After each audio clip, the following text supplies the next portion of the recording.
உறவுகள் அனைவருக்கும் இனிய காலை வணக்கம். கடலூர் மாவட்டம் கடலூர் வட்டம் கும்பலங்குளம் ஊராட்சியில் சூரியன்பேட்டை என்ற ஒரு குக்கிராமம் இருக்குங்க. இந்த ஊரில் சாமிநாத படையாட்சி என்பவருடைய மகன் ராகு என்பவர் உயிரோடு வாழ்ந்துக்கிட்டு இருக்காரு. அவருடைய அண்ணன் 1982 இறந்துட்டார். அவங்களுடைய அப்பா சாமிநாதனும் 1978 இறந்துட்டாங்க. அதாவது நான் அந்த ராகு என்கின்ற ராகுவனுடைய கடைசி மகன் வைத்தியநாதன் உங்களிடம் பேசுகிறேன். எங்களுடைய பக்கத்து மனைதாரர் சுப்பிரமணியன் என்ற சுப்பையன், அவருக்கு 8 பிள்ளைகள். அவர்கள் அனைவருக்கும் சொத்து வேண்டும், வீடு வேண்டும். ஏனெனில் அனைவரும் டிஎன்பிஎஸ்சி தேர்வில் தேர்ச்சி பெற்று வேலைக்கு சென்று கொண்டிருக்கிறார்கள். அதற்கு முறையான ஆவணங்களுடன் ஒரு சொத்தை விற்பதாக இருந்தால் அதை வாங்கி அவர்கள் பயன்படுத்தலாம். ஆனால் 1978 இறந்த எங்களுடைய சாமிநாதன் என்பவருக்கும் 82 இறந்த எனது பெரியப்பா ராமு என்பவருக்கும் போலி வாரிசு சான்றுகள், இறப்பு சான்றுகள் தயாரித்து ராமுவின் மனைவியாகிய என்னுடைய பெரியம்மா உயிரோடு இருக்கும்பொழுதே அவங்க இறந்ததாக ஒரு இறப்பு சான்று தயாரித்து போலி சிட்ட அடங்கல் தயாரித்து இவர்கள் சமூக விரோத செயல்களில் ஈடுபட்டு அரசு ஊழியர்கள் என்ற மமதையுடன் அதிகாரத்தை பயன்படுத்தி சுமார் 5 சொத்துக்கள் 1 கோடி மதிப்புள்ள சொத்துக்களை கிரயம் போலியாக முறைகேடு ஆவணங்கள் மூலம் செய்து இதற்கு தலைமையாக செயல்பட்டு டிஎன்டிஎஸ்சி கடலூர் பணிமனையில் பணியாற்றி வரும் ஜோதி என்ற நபர், நெல்லிக்குப்பம் சார்பதிவாளர் பிரகாஷ் என்பவர் துணையுடன் சிவச்சந்திரன் என்பவர் தலைமையிலும் இந்த போலி மோசடி ஆவண கிரயங்கள் மூலம் அரங்கேற்றப்பட்டு ஒரு குடும்பத்தையே சீரழித்த வரலாறு சூரியன்பேட்டை கிராமத்தில் நடந்துள்ளது.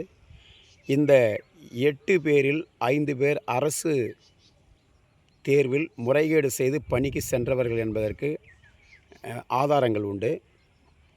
எனவே பச்சையப்பன், கிருஷ்ணமூர்த்தி, பொன்னி, கனகவல்லி மற்றும் அமிர்தலிங்கம் இவர்கள் அனைவரும் அரசு பணியாளர்கள் என்பதால் அடிக்கடி பொய் புகார்களை எங்கள் மீது அளித்து எங்களுடைய தந்தை மற்றும் தாயை அடிக்கடி இவர்கள் மிரட்டுவதும் பல பிரச்சனைகளை, இன்னல்கள் கொடுப்பதும் வாடிக்கையாக கொண்டுள்ளனர்.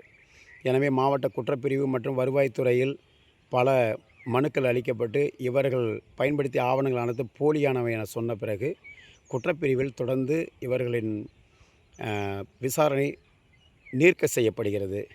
எனவே அன்பு உறவுகளே, வாரிசு சான்று, இறப்பு சான்று பல போலி ஆவணங்கள் மூலம் தயாரித்து சொத்துக்களை மோசடி செய்த இவர்கள் இன்னும் யோக்கியவான்கள் போல் ஆங்காங்கே சுற்றி கொண்டு திரிவதால் எங்களால் நீதியை தேடி அலையும் இந்த நேரத்தில் டிஎன்பிஎஸ்சி கதவை தட்டியுள்ளோம்.